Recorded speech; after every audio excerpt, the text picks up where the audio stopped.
Todos os homens nascem livres e iguais em dignidade e direitos. Artigo 2º. Todo homem tem direito à vida, à liberdade e à segurança pessoal. E, penso eu, todo homem tem direito à felicidade. Artigo 5º. Ninguém será submetido à tortura, nem a tratamento ou castigo cruel, desumano ou degradante. Artigo 6º. Todo homem tem o direito de ser em todos os lugares reconhecido como pessoa perante a lei. Artigo 9º. Ninguém será arbitrariamente preso, detido ou exilado. Leonel de Moura Brizola nasceu em Carazinho, no interior do Rio Grande do Sul. É filho de camponeses. Tem 3 filhos e é casado com Dona Neuza Goulart Brizola, irmã do ex-presidente João Goulart. Brizola foi jovem para Porto Alegre, onde se formou em engenharia, foi deputado estadual, prefeito de Porto Alegre e governador do estado. Em 62, ele foi para o Rio de Janeiro, onde se elegeu deputado federal, uma das votações mais expressivas da política brasileira. Em 64, foi para o exílio, ficou 15 anos e agora está de volta ao Brasil, num novo capítulo da sua vida. Todos nós mudamos. Mudaram os tempos, mudou o Brasil, mudou o mundo, mudamos nós. É uma parada entrevistar uma pessoa por quem o Brasil esperou tanto tempo. Para mim é especialmente emotivo esse encontro com o governador Brizola, que tivemos a mesma caminhada e conhecemos os mesmos momentos de uma vida política que talvez não se repita mais na história do Brasil. Dele guardo a imagem de um homem de alta dignidade e que soube resistir a 2 momentos extremamente sérios no Brasil. Soube sobreviver ao poder, que se corrompe no Brasil, deteriora, e soube sobreviver ao exílio, à sua ausência do poder e voltar com um espírito ainda mais audacioso e mais corajoso que sempre teve. Bom, eu tenho que fazer uma colocação muito clara sobre isso. Em primeiro lugar, eu considero Leonel, eu preciso chamar de Leonel, o governador, como um irmão mesmo, uma pessoa que eu gosto muito, etc. E hoje eu gostaria, o que eu vou tentar falar com ele hoje é o seguinte: por que que eu, de repente, me desiludi um pouco com ele e com a sua volta? Brizola, se a Ivete Vargas entrasse agora neste estúdio, qual seria a sua atitude como cavalheiro? Você, Brizola, apertaria a mão dela? Não é civil, mas a retração é civil.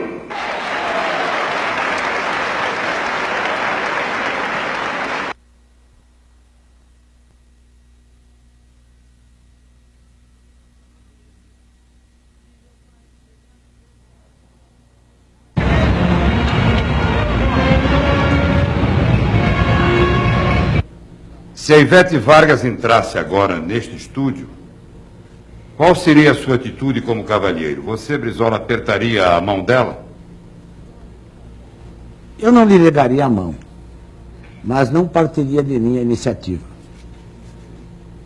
Porque, naturalmente, que a cordialidade na vida política, ela deve se desenvolver.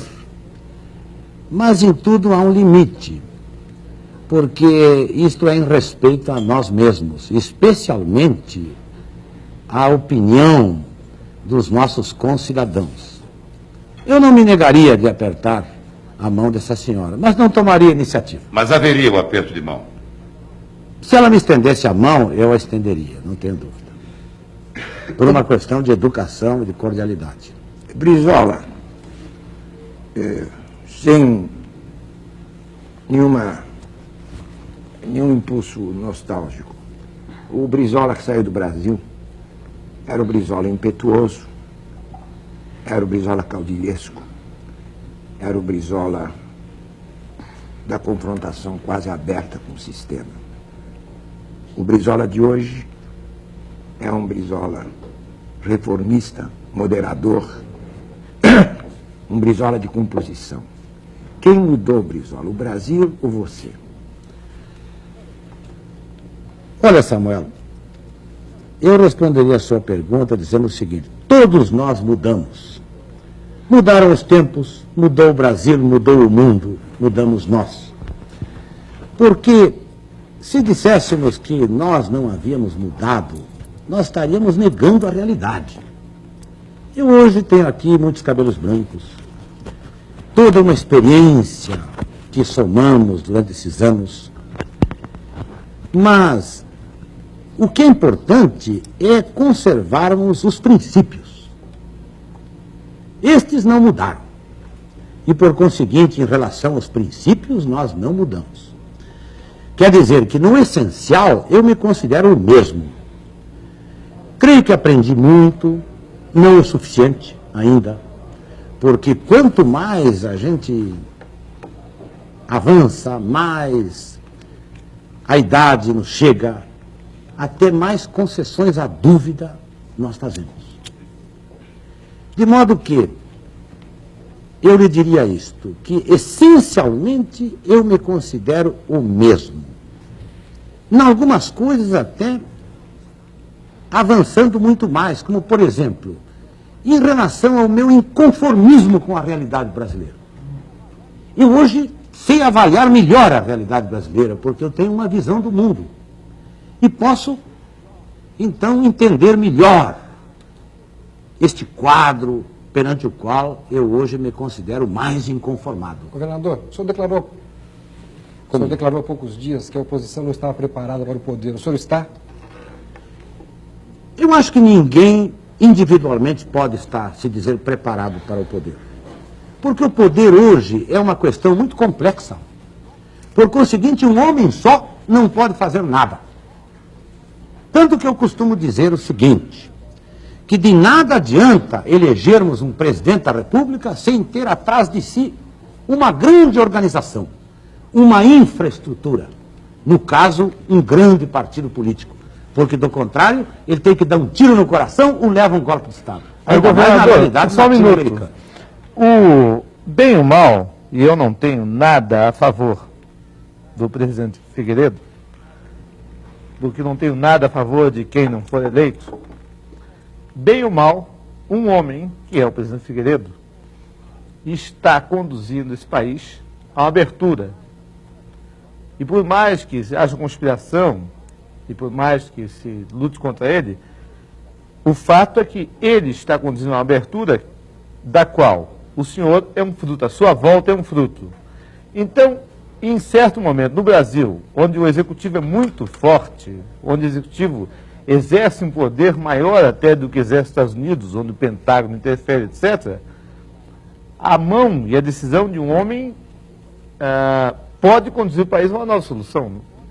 A sua pergunta me enseja a oportunidade de completar o meu pensamento. Eu acho que um homem, uma pessoa, conforme a época que em que se insere e conforme a posição em que se encontra, pode tomar decisões pessoais que têm a força de acelerar, atrasar, levar um pouco para a direita ou para a esquerda o processo histórico geral. Mas, embora não tenha força de alterar o próprio processo.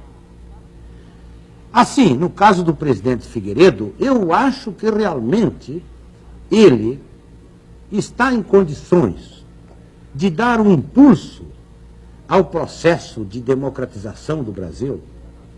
Governador? Entendo até que se abre todo um espaço histórico para ele. Governador. Se ele for sensível, Permite. se ele for sensível às aspirações do povo brasileiro, ele poderá escrever uma página de bronze da história Por brasileira. favor, governador, não será aí que o senhor está realmente causando uma decepção na juventude que esperava do senhor uma linguagem mais clara quanto à abertura? Porque, veja bem, a greve, imediatamente intervenção nos sindicatos. A liberdade de imprensa, o Tarso de Castro é despedido no dia seguinte. É verdade que tudo isso nos deixa bem confusos. Por exemplo, liberam peças de teatro e o povo não pode ir porque não tem poder aquisitivo. Ao mesmo tempo, temos na televisão Tarso de Castro, Samuel Weiner, entrevistando o governador.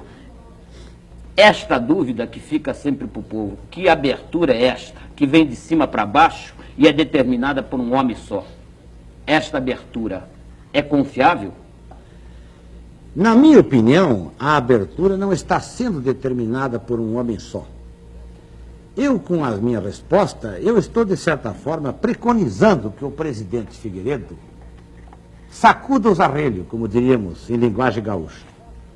Que ele se liberte do aparato que representa o chamado sistema.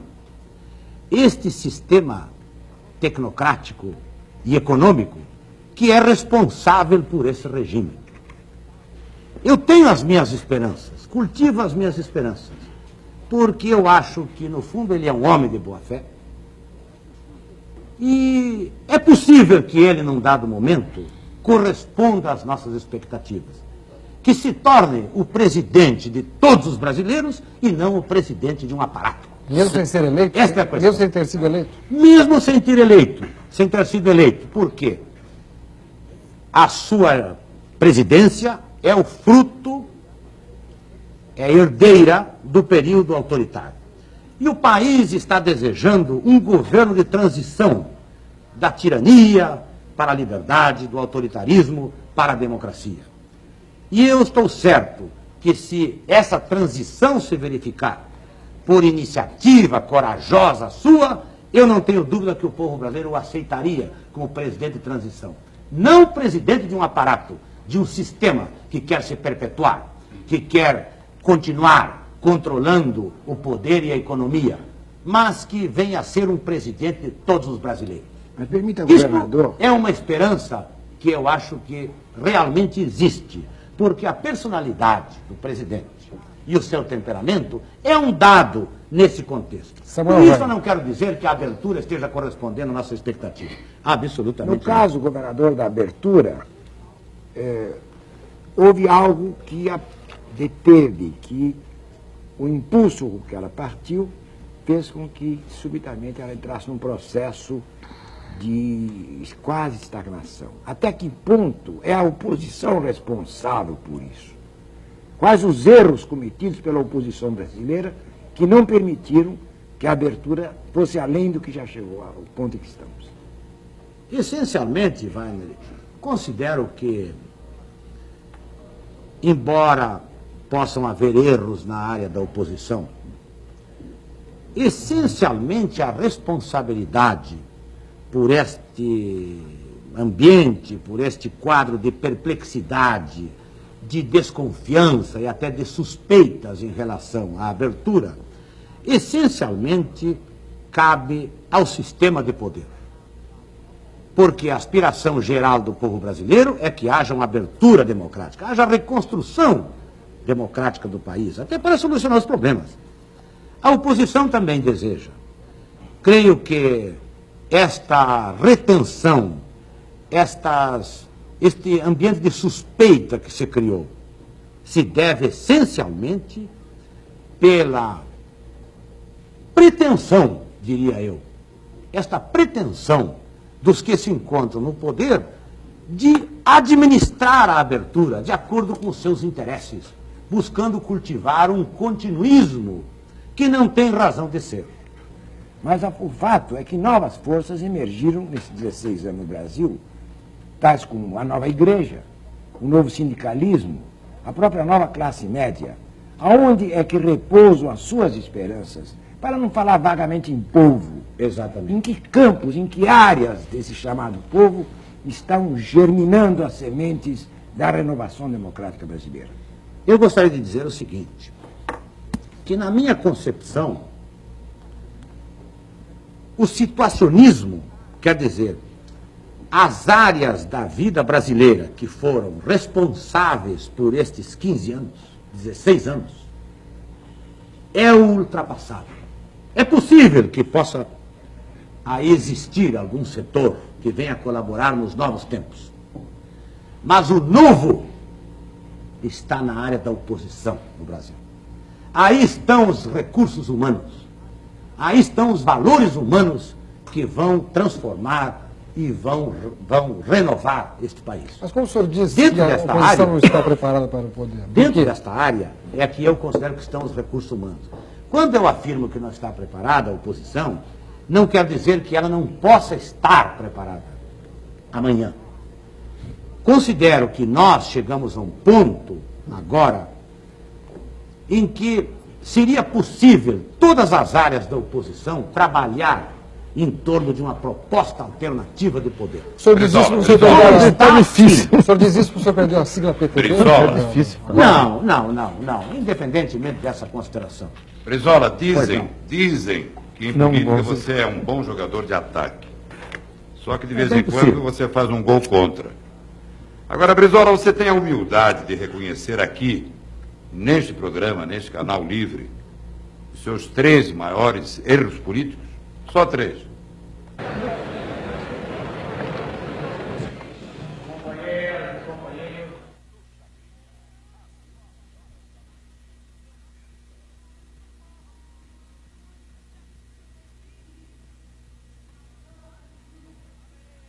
Não admito! Mas essa nação é civil! Primeiro erro. Qual foi o seu primeiro erro político reconhecido por você? Olha, o meu maior erro político, para dizer com toda franqueza, foi o de ter cultivado teimosamente uma incompatibilidade no exílio com o Jango. Nós lá ficamos 12 anos. E ficamos naquele pequeno país 11 anos sem nos ver, sem nos falar. Brizola, E não foi por culpa dele, hein? Porque Brizola. ele era um espírito generoso. cunhado não é parente. Você pode definir João Goulart? Posso. Então defina. Era um homem de grandes virtudes pessoais, um conciliador por natureza. Eu costumava dizer a ele, você não pode ver um lápis e um papel que você já faz um acordo. Ele era um homem bom, sob o ponto de vista pessoal, grandes virtudes pessoais. Fazia um esforço imenso por acertar. Tinha uma visão correta dos interesses nacionais. E era um homem de grande boa-fé. E justamente pela sua boa-fé, ele foi ludibriado Só a por boa-fé muitos ou o políticos hábeis. Só a boa-fé ou talvez o seu despreparo para uma liderança nacional efetiva e revolucionária que dele era reclamado? É, verdadeiramente, Samuel, aí é um terreno um pouco difícil para mim. Para mim mas também é muito difícil.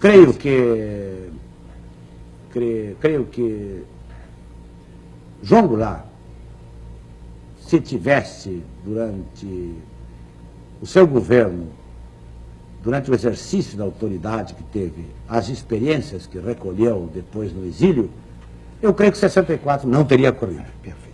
O senhor admitiria... Não, o segundo erro, um momento. Faltam 2 ainda. Pois é, eu gostaria faltam de- 2. Quem sabe lhe ajudar, o senhor admitiria como erro o fato do senhor, como muita gente julga, que o senhor ajudou a queda de João Goulart pelo seu ímpeto, pela sua radicalização naquele momento, 64? Não, aí não foi erro da minha parte. Eu creio que eram posições. Nós estávamos vendo que o golpe de Estado era uma realidade. Os céus estavam carregados de nuvens negras. E nós vivíamos um desespero, verdadeiramente, porque sabíamos que o golpe ia chegar e precisávamos nos defender dele de alguma forma. O senhor não acha que foi um erro terrível a derrubada que foi promovida pelo grupo brisolista, na verdade, do ministro Carvalho Pinto? Creio que não. O senhor faria isso de novo? Nós combatíamos a política econômico-financeira do governo. E como ficou provado, ela não era consequente com a época em que nos encontrávamos. E a pessoa do ex-governador Carvalho Pinto não estava em causa. Ele era até um homem amável, educado, né? Muito educado. De modo que, de forma alguma, com isso pretendemos atingir a pessoa dele, né? Era uma questão de posição. Me permita apenas uma interrupção. Eu preferia, dado o escasso tempo que dispomos, num programa que se dirige realmente a uma massa que esperamos o assista e compreenda a sua importância, que não caiamos na tentação da nostalgia. É verdade. E de um passado que exige até conhecimentos didáticos, e aproveitemos sua experiência no exílio, sua experiência recente, agora mesmo sua volta de Quito, onde a sua participação foi bastante importante na formação de uma frente única na América Latina contra esta internacional negra, esse golpismo militarista, obscurantista que está ocorrendo, e que os meus companheiros, se me permitem, projetem esse encontro para a frente. Queremos saber o que o governador pensa e o que vai fazer daqui por diante. Perfeito. Posso fazer uma pergunta, então, em cima disso? O Samuel falou, e o governador falou, do que pode ser feito em torno do que se pensa no Brasil hoje, quer dizer, da nova geração. E eu notei o seguinte, que, milagrosamente, desde que se falou na tal abertura, se fala em negros e em mulheres. Todos os partidos têm seu programa, negros e mulheres. Mas ninguém tem tocado num assunto e numa massa de gente que hoje é ascendente no país e no mundo, que são os homossexuais. Eu queria saber a sua posição, a posição do seu partido, quanto aos homossexuais. O nosso partido, verdadeiramente, não tem uma posição a respeito. Este é um assunto emergente, mesmo nos países mais adiantados. Nos Estados Unidos é uma força... São assuntos polêmicos nos países mais adiantados. Nós não temos uma posição ainda definida a respeito. Nem o partido, nem eu pessoalmente. Brizola, eu insisto, perdão. Falta ainda o reconhecimento de 2 dos seus maiores erros políticos. Até agora, você respondeu, reconheceu 1. Faltam 2. Ou não faltam? Eu lhe diria o seguinte, não apenas 2, certamente... Não, mas eu quero só 2. Eu terei muitos erros. Certo. E eu teria até a dificuldade de poder enumerá-los. Mas pode crer que se a sua intenção é o de me levar ao reconhecimento, eu lhe diria em tese que eu não teria nenhuma dúvida de enumerá-los, como aliás alguns já têm dito até pela imprensa. Como foi aquele caso do jornalista Davi Nasser. Eu não podia fazer aquilo. Embora isso não seja... O senhor devia ter feito aquilo. Eu não podia fazer aquilo de forma nenhuma. Ainda mais quando a revista me ofereceu as suas páginas para responder. Governador, Eu hoje não praticaria mais aquele ato. Governador, E assim como que esse, pena, governador. muitos outros. governador, Para podermos continuar Governador, aqui com todo enfrentando os respeito, tempos novos. com todo respeito aos erros do passado, gostaria de dizer o seguinte: desde que a nação brasileira foi fundada, os partidos de esquerda, para espanto geral, e os de direita, naturalmente, eles sempre nasceram de cima para baixo, isto é, era a elite disputando entre si para ver quem tutelava o povo. O senhor hoje me disse aí que espera que até a abertura seja promovida pelo nosso general Figueiredo. Não foi bem assim. Bom, Eu aqui falei numa esperança. uma esperança, ter esperança Na verdade, nele. uma esperança. Ter esperança nele Não é quer dizer que sinal. eu vou me basear nessa esperança. Perfeito. É uma esperança. que eu Ao tenho, mesmo tá? tempo, o senhor nos diz que nos partidos atuais vão surgindo lideranças. O senhor acha realmente que o povo brasileiro está se organizando e que esses partidos podem representar a voz de todos os segmentos da sociedade brasileira? Ou, mais uma vez, são partidos bolados de cima para baixo que vêm em favor de mais uma artimanha do governo, que permite a abertura dos partidos e transfere a eleição? Eu acho que o povo brasileiro está se organizando. E eu creio que nós temos que trabalhar pela sua organização, porque esta é a verdadeira forma de ultrapassar, de substituir o autoritarismo. Onde o povo se organizar é espaço ocupado do autoritarismo. Bem, governador, o povo Acho se que, por organiza exemplo, nosso espontaneamente. caso de um partido, como estamos procurando construir, não é exatamente como sonhamos. Mas não está Nós muita estamos briga, trabalhando não em está torno muita da sua briga para organização. espaço dos políticos, por exemplo, essa briga que o senhor vem tendo com, por exemplo, com a dona Ivete Vargas, a briga que vem havendo com outros partidos, isso me parece que é uma briga desgastante É dos verdade. políticos e isto É verdade. resulta numa alienação total do povo que É se verdade. desinteressa por isso. É verdade, mas nós temos que conviver com esta ordem de problemas. E não Governador. perder o principal, que é a organização do nosso povo, Câmara 2. a organização dos trabalhadores. Câmera 2, por favor, câmera 2, um close no senhor Leonel Brizola. Assim. Brizola, você viajou todo o Brasil. Você viu gente pobre, você viu gente com fome. E agora, Brizola, sem rodeio, qual é a verdadeira realidade brasileira?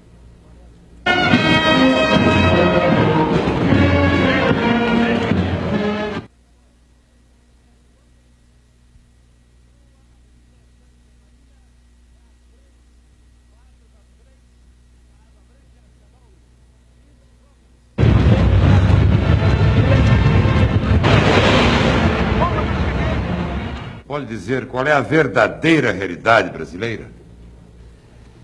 No meu conceito, acho que nós, em nosso país, temos uma realidade que ninguém de sã consciência pode aceitar. Não apenas pelo que aí está, dentro das nossas fronteiras, como comparando tudo isto com outras nações, com menos recursos e menos condições que nós. Acho que isto é uma condenação das nossas elites, que sempre se arrogaram o direito de decidir, de governar, de orientar. O povo brasileiro verdadeiramente nunca teve oportunidade de mostrar as suas virtudes, a sua criatividade, de construir o desenvolvimento brasileiro de acordo com as suas próprias inspirações. Acho que isto que temos no Brasil é uma vergonha para nós brasileiros. A despeito de existirem muitas coisas boas realizadas, mas o conjunto é mais do que insatisfatório. Basta dizer isto. Como é que num país de 8,5 milhões de quilômetros quadrados possam existir milhões de pessoas aí como cogumelos, vivendo nas periferias das cidades, nas encostas das montanhas, nos alagados, disputando 2 metros quadrados e assim mesmo ilegalmente para viver? Só para citar isto. Isso é um absurdo, isso ninguém entende no mundo. Como é que o Brasil, um país grandioso, dessa forma, com tudo, pode oferecer este quadro de miséria e de pobreza? Como, governador, como o senhor resolveria o problema do menor abandonado, por exemplo, se o senhor estivesse no poder? Olha, eu pessoalmente, seria um pretensioso se eu chegasse aqui e dissesse, bem, vamos resolver assim, assim, eu vou resolver assim. Não. Isso depende de equipes humanas. Só o que eu posso dizer mesmo é o seguinte, que um governo, né, que tenha confiança popular, um governo verdadeiramente orientado no sentido do ser humano como deve ser, todo plano de desenvolvimento terá que dar às crianças, aos jovens neste país, a prioridade das prioridades. Tanto que eu considero que o de mais urgente no Brasil é salvar as nossas crianças, Mas o senhor- é salvar os jovens. E isto o Brasil tem todas as condições. Governador, Nós não salvamos por incúria, Governador. por incapacidade, porque o Brasil tem meios materiais e tem recursos humanos para acolher, assistir, educar, encaminhar todas as crianças, desde a barriga da mãe, Plínio Marcos. desde a governador, barriga da Plínio mãe, Marcos. até ao ensino superior. governador, haveria alguma possibilidade, no seu entendimento, de resolver um problema social isolado? Isso não dependeria de uma redistribuição de riquezas. Isso E é tá claro claro que Jesus Cristo já nos Isso tá ensinou claro. que Isso um tá rico claro. nunca entra no reino do céu, então ninguém gostaria de abrir mão dos privilégios. Isso está claro. Eu Como estou é de que se acordo. faria no seu Eu entendimento? estou de acordo, mas nós nunca devemos cultivar a busca do horizonte. Porque o horizonte nunca chega. Então nós ficamos cultivando a busca do horizonte e não resolvemos o dia a dia. Eu acho que se este país eleger um bom governo, que tenha confiança popular, este governo não terá capacidade de resolver tudo ao mesmo tempo. Não. Mas ele, bem orientado, poderá ir assumindo prioridades. E para mim, a maior prioridade neste país é atender o problema do futuro da nação, que são as nossas crianças. Há e juventude. forças, governador. A segunda prioridade, só para dizer, comida, companheiro. O povo brasileiro precisa comida, precisa comer. A raça entra pela boca. Qualquer criador de animais sabe. Bom, tivemos o agora povo a brasileiro é declaração. assim por falta de comida. Tivemos Samuel agora a Weiner. declaração de João Avelange sobre o problema das Olimpíadas. Exato. Isso é óbvio, o povo brasileiro está submetido a um processo de subnutrição e a um processo social de desintegração. Mas, governador, há uma certa, um plano utópico nas suas declarações, se tivéssemos um bom governo, se fizéssemos ou se elegêssemos um bom governo. Quais são as forças de contenção que estão impedindo a libertação do Brasil? Há no ar, visivelmente, um retorno de uma espécie de formulação direitista, de qual o Brasil parecia já estar isento. Suas viagens pelo exterior agora lhe deram uma média, uma medida das forças de direita montando no mundo inteiro. Aonde estão as forças de direita no Brasil, na sua opinião, que estão impedindo a libertação do povo brasileiro? Samuel, quando eu digo eleger um governo com a confiança popular, eu estou já desenhando todo um quadro de democracia, de liberdade. Por conseguinte, colocando cada macaco no seu galho. Eu acho, por exemplo, que o maior erro destes 15 anos foram as pessoas equivocadas nos seus lugares. Aí está, por exemplo, o caso dos tecnocratas. O Brasil foi entregue aos tecnocratas, civis ou militares. Aí está um grande erro. O Brasil tem que ser governado por homens públicos sensíveis e humanos e, sobretudo, titulares da confiança popular. É necessário o assessoramento dos tecnocratas, mas eles não têm condições de decidir sobre os destinos nacionais. Tasso de Castro. Governador, eu queria... eu vou ter que estender um segundo mais. Rapidamente, por favor. É o seguinte, o senhor fala da má escolha das pessoas, evidente. E me surpreende o seguinte, por exemplo, não há dúvida de que um dos grandes traidores da pátria se chama Jânio da Silva Quadros. Isso é uma coisa óbvia, um homem que teve a chamada confiança do país, embora já soubesse quem ele era, e foi um grande traidor. Num certo momento, me parece, o senhor iria conversar com o Jânio Quadros para entrar no PTB. Bom, ao mesmo tempo, há uma divisão entre o senhor Miguel Arraes, o professor Fernando Henrique, e o Lula, entendeu? Há uma divisão dessas forças, que seriam as forças nascentes do país, de um país que está precisando de pessoas que o oriente para alguma coisa. Então eu quero saber o seguinte, como é que o senhor pode almoçar com o diabo? Quer dizer, que é o caso do Jânio Quadros, que é um traidor, que eu quero reafirmar isso, e não consegue conciliar a oposição num sentido positivo do país. Eu gostaria de dizer, em primeiro lugar, ao meu amigo Tarso, que eu não faço esse mesmo conceito do senhor Jânio Quadros. É uma questão de conceito pessoal. Não, um conceito nacional, governador. E, naturalmente, que eu não faço esse conceito. Nós devemos os 16 Eu anos a ele.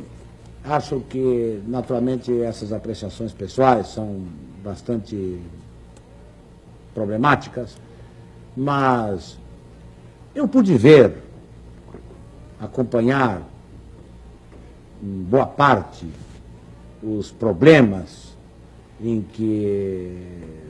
todo o contexto de problemas em que o senhor Jânio Quadros esteve envolvido. O senhor quer dizer Em que muitos aspectos, confiou no senhor Jânio não, Quadros? em muitos aspectos, não há dúvida que as suas decisões foram bem orientadas. Até onde as suas convicções chegavam, isso não é Isso na sua possível a fase de mim presidência. avaliar. Meu Deus, Quando vereador, presidente? então eu não entendo. Quando presidente. Naturalmente que, nos momentos difíceis, dado o nosso relacionamento, ele sempre contou com uma grande solidariedade da minha parte, pelo que ele podia representar em matéria de aspirações do povo brasileiro. Bem, e sempre cultivamos uma amizade pessoal. Que a O mim senhor até sempre muito ofereceu me abrigo confortou. para ele quando ele foi deposto, quer dizer, pretensamente deposto. É verdade. mentira. Naquele momento, a nossa primeira posição foi esta, porque calculávamos que ele estava sendo vítima de um golpe de Estado. E nós Agora, estamos as sendo posições vítimas, né? atuais ainda, na verdade, são problemas que vão ter o seu desdobramento e ainda não existem elementos para uma apreciação definitiva.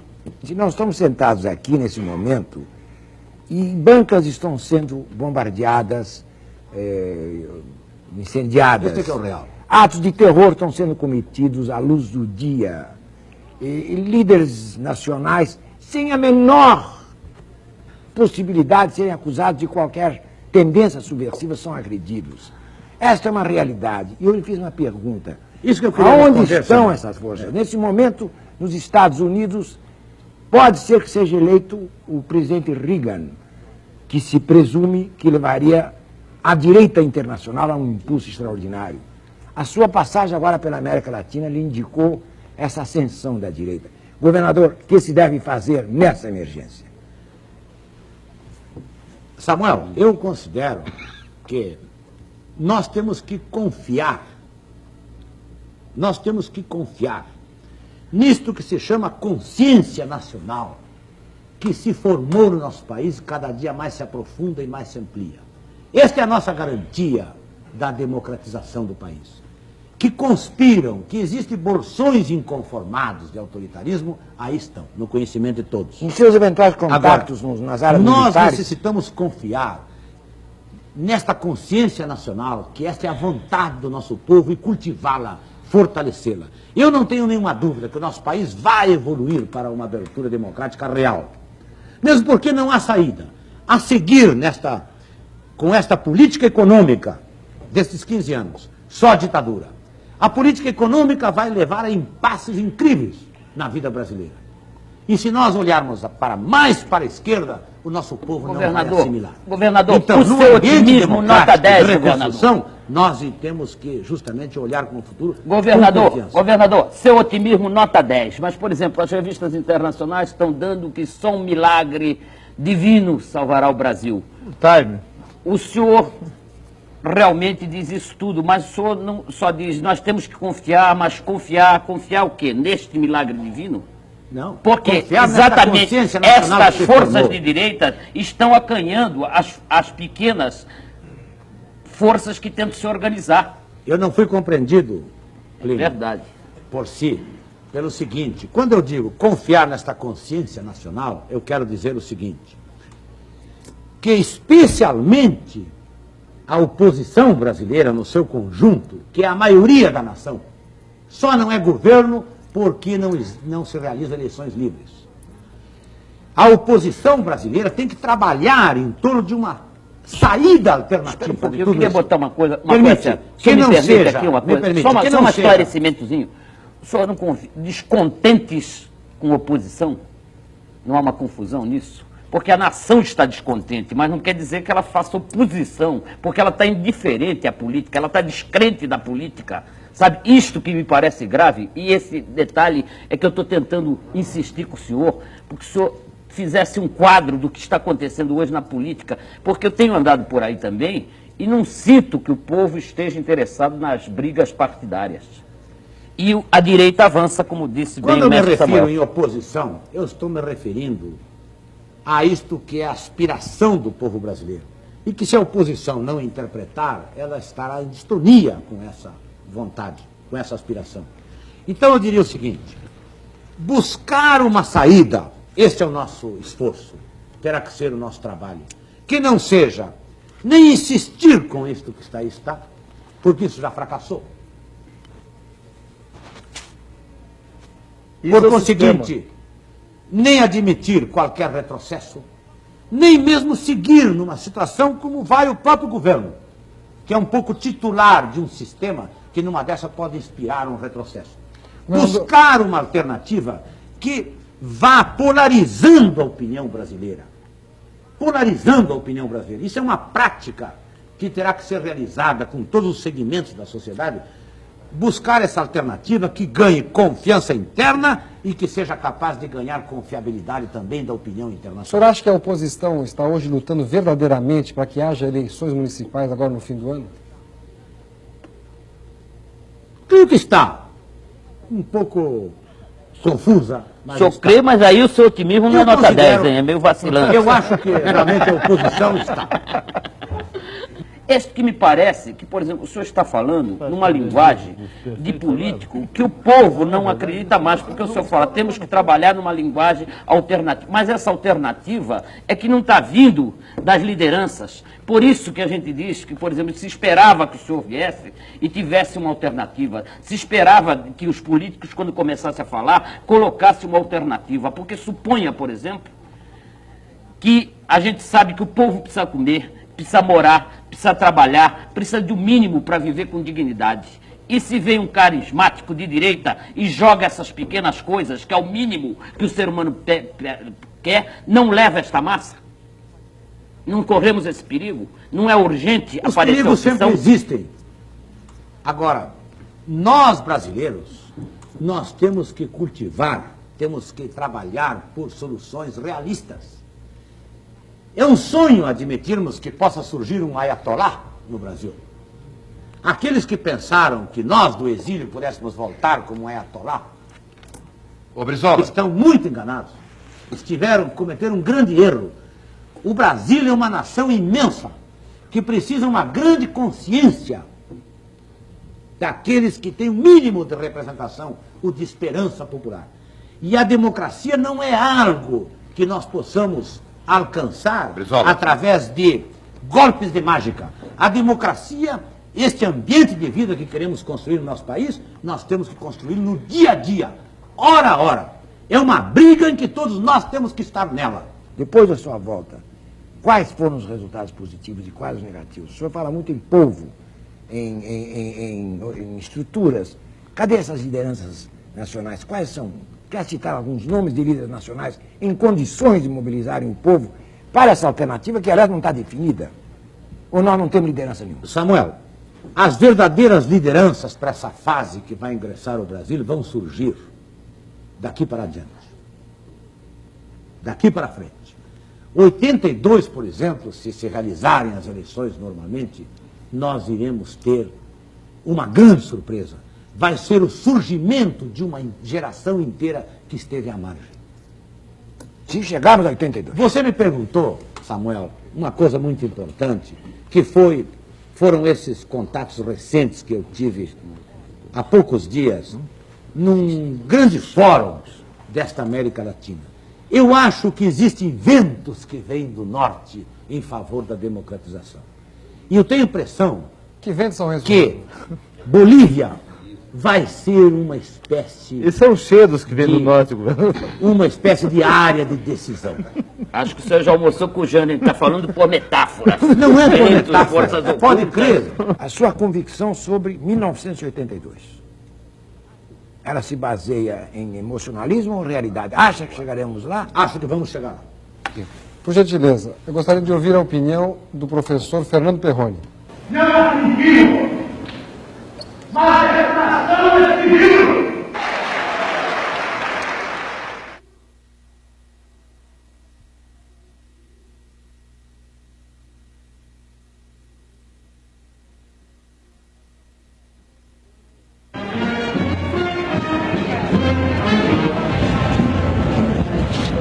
Por gentileza, eu gostaria de ouvir a opinião do professor Fernando Perrone. Bom, eu vou, não sem esforço, colocar de lado a simpatia e a amizade. O ex-governador Brizola chegou ao Brasil há um ano com a imagem do líder da resistência em 61, do líder da tentativa de resistência em 64, do governador que nacionalizou uma multinacional por um cruzeiro, quer dizer, um homem que tinha um crédito junto ao povo brasileiro. Eu acho que hoje o governador Brizola tem um débito. Até hoje as coisas não foram muito claras. Fernando Moraes, por favor. Bom, não sou eu quem vai julgar Leonel Brizola, eu acho que quem vai julgá-lo é o povo, e 82 está perto.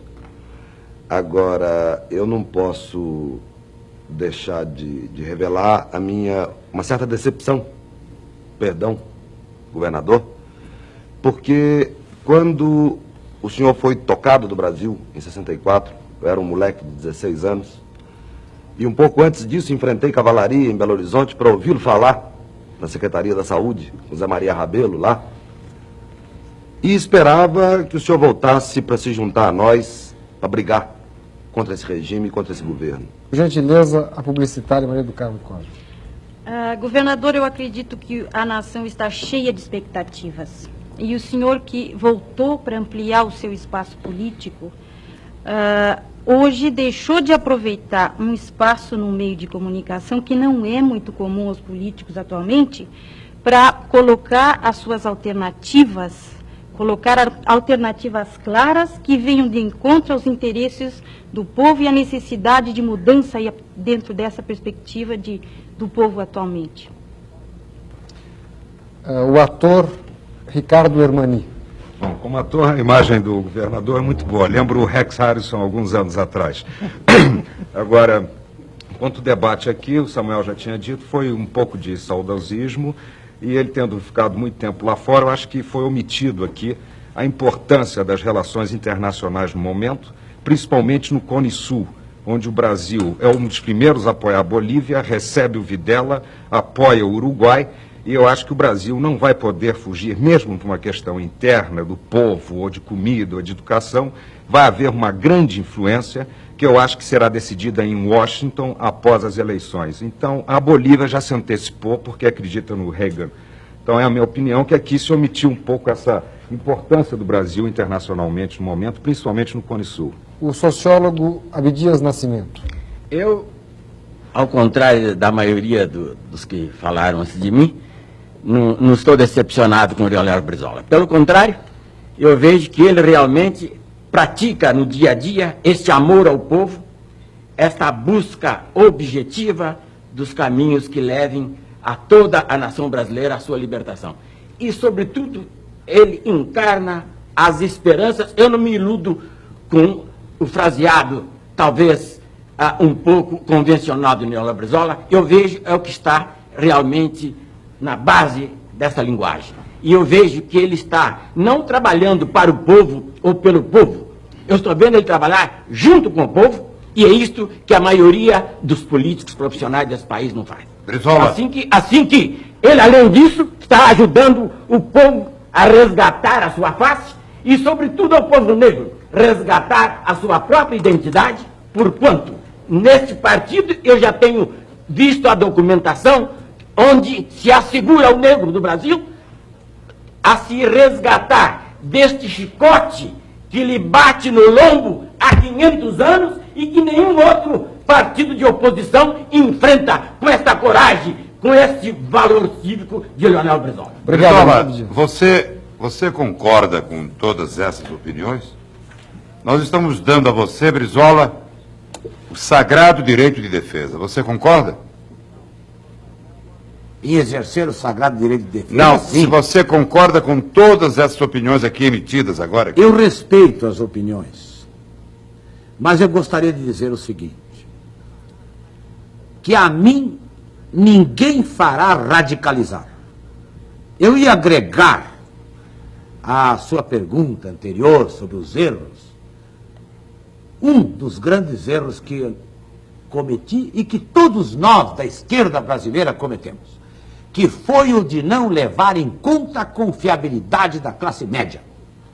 Neste país, os trabalhadores, as grandes massas marginalizadas, que precisam emergir, sair da miséria em que se encontram, não conseguirão realizar o seu projeto sem ter a confiabilidade, a colaboração da classe média.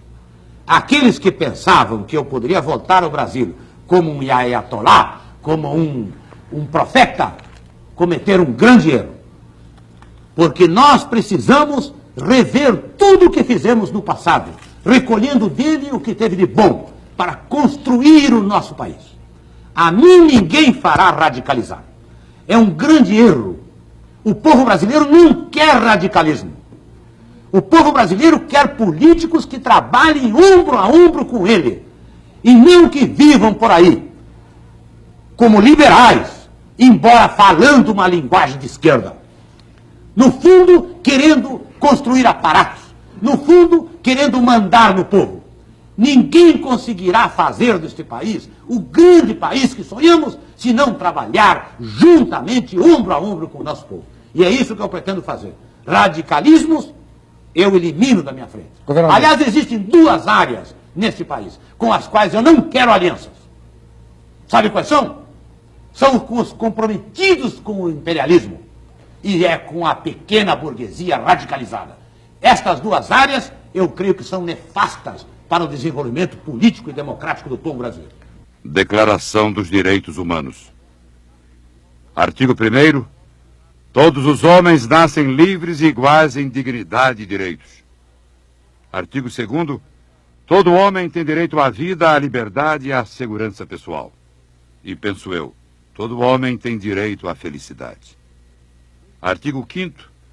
Ninguém será submetido à tortura, nem a tratamento ou castigo cruel, desumano ou degradante. Artigo 6º. Todo homem tem o direito de ser em todos os lugares reconhecido como pessoa perante a lei. Artigo 9º. Ninguém será arbitrariamente preso, detido ou exilado. Artigo 18º. Todo homem tem direito à liberdade de pensamento, consciência e religião. Artigo 19º. Todo homem tem direito à liberdade de opinião e expressão. Artigo 23º. Todo homem que trabalha tem direito a uma remuneração justa e satisfatória, que lhe assegure, assim como a sua família, uma existência compatível com a dignidade humana. Artigo 26º. Todo homem tem direito à instrução. Artigo 29º. Todo homem tem deveres para com a comunidade, na qual o livre e pleno desenvolvimento de sua personalidade é possível. 10 de dezembro de 1948, Assembleia Geral das Nações Unidas.